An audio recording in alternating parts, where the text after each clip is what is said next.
जय जिनेन। आज की 2 मिनट वाली कहानी में आप सभी का स्वागत है। आज मुकुट सप्तमी का पावन प्रसंग है और इसी समय हम जानेंगे कि वास्तव में मुकुट सप्तमी क्या है। तो एक बार की बात है, हस्तिनापुर नगर के राजा थे। उनके नगर में 2 कन्याओं का जन्म हुआ। उन्होंने उनका नाम मुकुट शिखरी और विधि शिखरी रखा। उन दोनों बहनों में आपस में बहुत ज़्यादा स्नेह था, बहुत ज़्यादा अटैचमेंट था। कुछ समय पश्चात जब उनकी शादी का समय आया तब भी वह स्नेह वैसे ही था और इसीलिए उन दोनों बहनों ने एक ही व्यक्ति से शादी कर ली, एक ही राजा से शादी कर ली। शादी के पश्चात एक दिन उनके राज्य में 2 चामर रिद्धिधारी मुनिराजों का आगमन हुआ।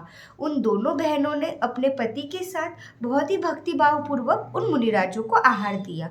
आहार के पश्चात जब राजा ने मुनिराजों से पूछा कि क्या कारण है कि इन दोनों बहनों में एक दूसरे में इतना स्नेह है, तब मुनिराजों ने उन्हें पिछले भव की बात बताई कि 2 भव पूर्व तब भी ये दोनों बहनें ही थी।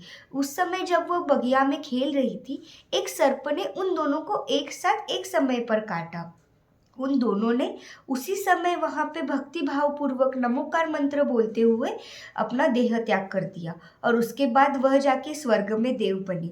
वहाँ पे भी उन्होंने अपना भक्ति भाव वैसे ही रखा। उन्होंने उसी प्रकार वहाँ पे भी अपना आत्म साधना की और उसके पश्चात अब ये दोनों बहनें एक साथ यहाँ पे इस भव में भी वह दोनों बहनें बनी है।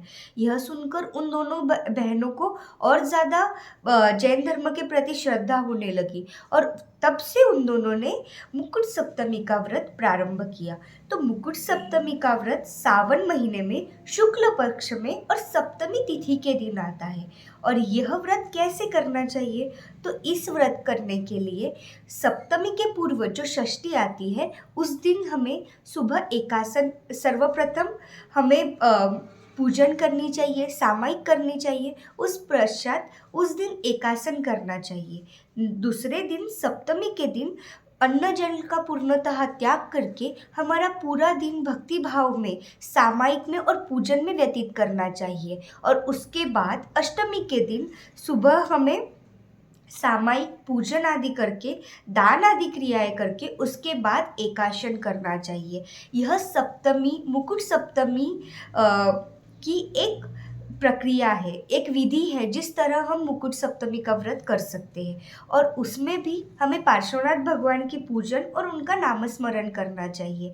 यह व्रत 7 साल तक करना चाहिए। 7 वर्ष बाद जब यह व्रत हो जाता है तब हमें उसका उद्यापन करना चाहिए। उद्यापन में भी हमें दान आदि क्रियाएं करनी चाहिए, भक्ति भाव पूर्वक पूजन आदि करना चाहिए, विधान आदि क्रियाएं करनी चाहिए और उसके बाद इस व्रत का उद्यापन करना चाहिए।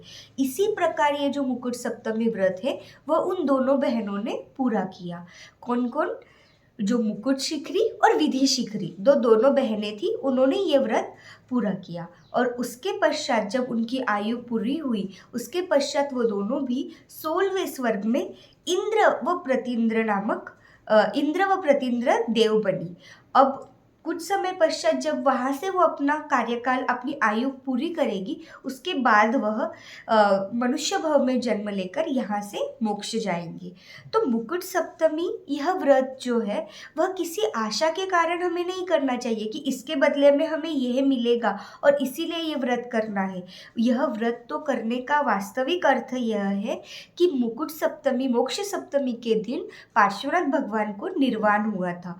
तो उस दिन हम अपना उस दिन का समय हम आदि व्यवहार क्रियाओं में न व्यतीत करके धार्मिक क्रियाएं करें, यह उसके पीछे का एक कारण है। तो हम सभी भी मुकुट सप्तमी व्रत जब मना रहे हैं तो उसके पीछे का जो भाव है, उसके पीछे का जो हमारा सार्थक होना चाहिए, उसके पीछे का जो कारण है वह पहले जान ले कि शरीर और आत्मा दोनों भिन्न है। उन दोनों को भिन्न मानना है, संसारिक क्रियाओं में नहीं हमें रमना है। इसीलिए यह एक दिन हम उपवास आदि क्रियाएं करते हैं।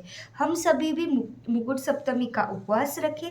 हम सभी भी भक्ति भाव पूर्वक भगवान जिस दिन मोक्ष पधारे हैं, हम भी उन समान ही मोक्ष को प्राप्त हो, इसी मंगल भावना के साथ विराम लेती हूँ। जय श्री